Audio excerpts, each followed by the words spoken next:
नमस्कार दोस्तों, धर्म रहस्य चैनल पर आपका एक बार फिर से स्वागत है। आज हम जो अनुभव लेने जा रहे हैं, यह अनुभव एक ऐसे साधक का है जो प्रेम, वशीकरण और इस प्रकार की अन्य बातों से प्रभावित हुए थे और इस प्रभाव के कारण ही उन्होंने इस अनुभव को ईमेल के माध्यम से पहली बार लिख करके भेजा है। तो चलिए जानते हैं इनके इस अनुभव के विषय में कि आखिर क्या है यह अनुभव।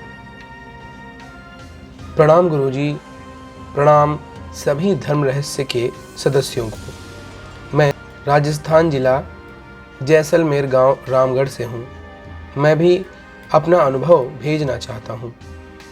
अपने जीवन कहानी का मेरे साथ जो अब तक घटित हुआ है, आशा करूंगा कि इसे आप पसंद करोगे और अपने चैनल पर वीडियो के रूप में प्रसारित करेंगे।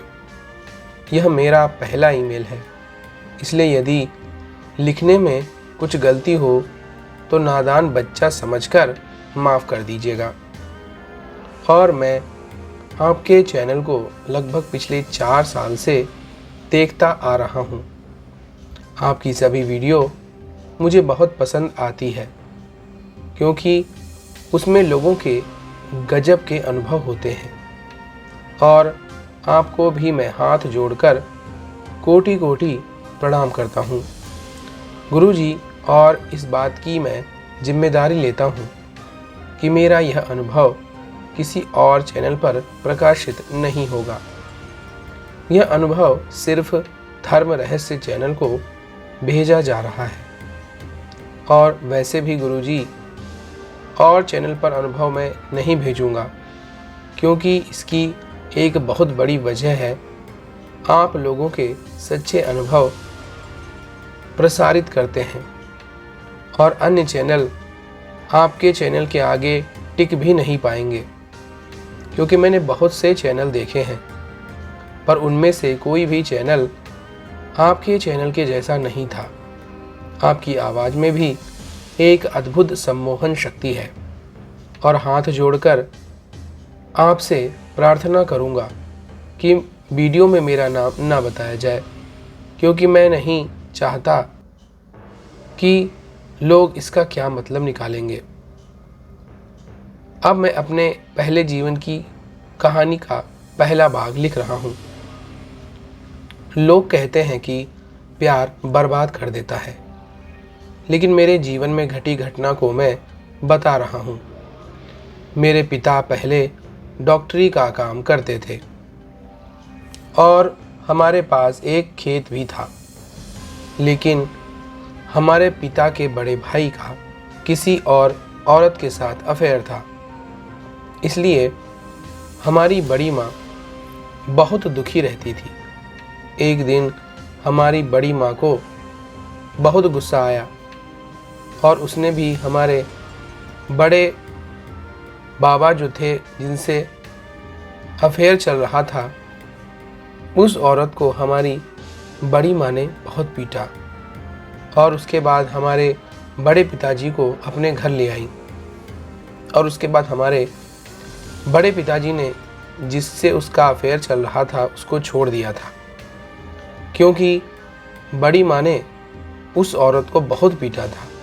इसलिए उसके बाद हमारे बड़े पिताजी और उस औरत ने मिलकर एक योजना बनाई थी कि हमारा छोटा भाई जो कि डॉक्टर है और उसके पास, इसलिए मैं अपनी दोस्ती और अपने छोटे भाई से आपकी करवा दूंगा, क्योंकि मेरे पिताजी किसी भी ऐसे कार्य को नहीं करते थे। तो उस औरत ने और हमारे बड़े पिताजी ने मिलकर किसी बाबा से वशीकरण करवा दिया था। क्योंकि वशीकरण आसानी से नहीं किया जा सकता, इसलिए उस औरत ने हमारे पिताजी को अपनी बेटी का रिश्ता ले जाने के बहाने से बुला लिया और खाने में कुछ खिलाकर अपने वशीकरण में बांध लिया। उसके बाद जैसे हमारे ग्रह पर ग्रहण लग गया हो क्योंकि हमारे पिताजी के लिए पूरे घर को जो पालते थे, अब उनके ऊपर ग्रहण लग चुका था। जितना भी रुपया पैसा आता था वह सब आना बंद हो गया था। जो पैसे घर पर इकट्ठा किए हुए थे उसे भी उसको वह लेकर जा रहे थे, खिलाने लगे, और हमारा घर दिन प्रतिदिन बर्बाद होता जा रहा था। और मैं उस समय बहुत छोटा था, स्कूल भी जाता था, लेकिन पिता को वशीकरण में बांध लेने के बाद मेरे स्कूल भी छूट गई, क्योंकि घर का खर्चा भी पूरा नहीं हो पा रहा था। इसलिए मैं स्कूल भी नहीं जा सकता था। घर में बड़ा बेटा मैं ही था, इसलिए घर की सारी जिम्मेदारियां सब कुछ मेरे ऊपर आ चुकी थी। पर कुछ साल बाद मेरी शादी भी हो गई, क्योंकि हमारे राजस्थान में रिवाज है कि बच्चों की शादी जल्दी कर देनी चाहिए। इसलिए बच्चा होने के बावजूद भी मेरी और मेरी 2 बहनों की शादी कर दी गई। जो कुछ बचा खुशी का धन था वह भी खर्च हो गया। सच कहें तो गुरुजी वह औरत बहुत बुरी थी, और जो कि मेरे पिताजी एक डॉक्टर थे और एक बहुत अच्छे इंसान भी थे, जिन्हें भी जैसा बना दिया था उस औरत ने। और वह औरत पहले से ज़्यादा अब शराब पीती थी, और मेरे पिताजी को भी शराब पिलाना उसने शुरू कर दिया था। हमारी शादी होने के बाद 1 साल के बाद मैं, जो कि हम लोग बीकमपुर गांव में रहते थे, मेरी शादी बीकमपुर गांव में हुई थी। उसके बाद हम अपने खेत और बाकी चीज़ों के लिए यहाँ चले आए, जो कि रामगढ़ गांव में है। और अब हम 8 साल से यहीं पर अपने खेत में काम कर रहे हैं पूरे परिवार के साथ। पिताजी भी अब हमारे साथ ही रहते हैं। जरा सा असर हुआ है उस औरत के ऊपर कि औरत को उसी की भाषा में जवाब देने का हम लोगों ने ठान लिया था, क्योंकि मैं और मेरी माँ और मेरी दादी तीनों ने मिलकर एक योजना बनाई थी कि कोई जादू क्यों ना करवाया गया हो। इसलिए अब हमें किसी सिद्धि पुरुष या फिर किसी टोना टोटके वाले को ढूंढना पड़ेगा। उसके बाद मैंने अपने ही गांव में एक औरत को ढूंढा, जो कि देवी शक्ति की उपासिका थी। बाद में मेरी माँ उसके पास, जो कि यह घटना घट चुकी थी, उसको विस्तार से बताया। उसने अपने हवन और पूजा का कुछ भाग हमारी माँ को भी दे दिया। और उसके बाद जो कि पिताजी हमेशा उस औरत के पास रहते थे और कभी कभार ही घर आया करते थे, इस बार जब वह घर आए तो हम तीनों ने योजना के अनुसार, मेरी माँ, दादी, हम तीनों ने उस कार्य को तैयार किया। और उस साधिका ने हमारी माँ को यह बताया था कि भस्म को सुबह और शाम 11 चुटकी भोजन में मिलाकर 4 दिनों तक खिलाना है। मेरी माँ ने बिल्कुल वैसा ही किया। जब मेरे पिता उस औरत के पास दोबारा गए तो उस औरत और हमारे पिता के बीच कुछ बहुत ज़्यादा लड़ाई हो गई, क्योंकि हमारी योजना जो थी वह काम कर गई थी। उसके बाद हम बीकमपुर से रामगढ़ आ गए।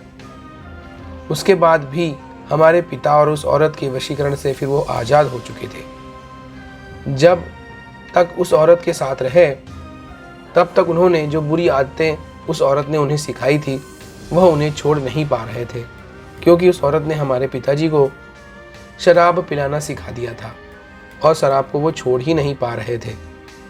ऐसे ही 3-4 साल बीत गए। अब क्योंकि मैं 15-16 साल का हो चुका था और अब उस लड़की से मेरा सामना हुआ जिसने मेरी पूरी ज़िंदगी बदल कर रख दी थी। गुरुजी, लगता है कि आज का पत्र बहुत बड़ा हो चुका है, इसलिए इसका आगे का भाग जल्द भेजूंगा, और यदि कोई गलती हुई हो तो माफ़ कर दीजिएगा, क्योंकि मैं इसे पहली बार लिखकर भेज रहा हूँ। अपने जीवन की घटना सिर्फ और सिर्फ आपको ही बता रहा हूँ, क्योंकि मैं किसी से ज़्यादा बातें नहीं करता, इसलिए मुझे ज़्यादा ज्ञान भी नहीं है। अब मैं अपनी वाणी को विराम देता हूँ। प्रणाम गुरुजी, और धर्म रहस्य चैनल के सदस्यों को भी प्रणाम करता हूँ। धन्यवाद। तो देखिए, यहाँ पर इन्होंने इनके जीवन में घटित हुई घटना, जो कि एक वशीकरण प्रयोग था, जिसमें परिवार के ही सदस्यों ने इनके पिता के ऊपर वशीकरण प्रयोग किया था, जिसका असर यह हुआ कि परिवार आर्थिक रूप से हानि को झेलना पड़ा उसे, और इस समस्या की वजह से परिवार में काफ़ी अशांति भी रही। आखिरकार वशीकरण की काट वशीकरण के माध्यम से ही एक स्त्री देवी उपासिका के द्वारा की गई, जिससे इनके पिता उससे मुक्त हो सके। इनके जीवन में कौन सी लड़की आई जिसने इनकी पूरी ज़िंदगी बदल दी, अगले भाग में हम लोग जानेंगे। तो अगर आज का यह वीडियो आपको पसंद आया है तो लाइक करें, शेयर करें, सब्सक्राइब करें। आपका दिन मंगलमय हो। धन्यवाद।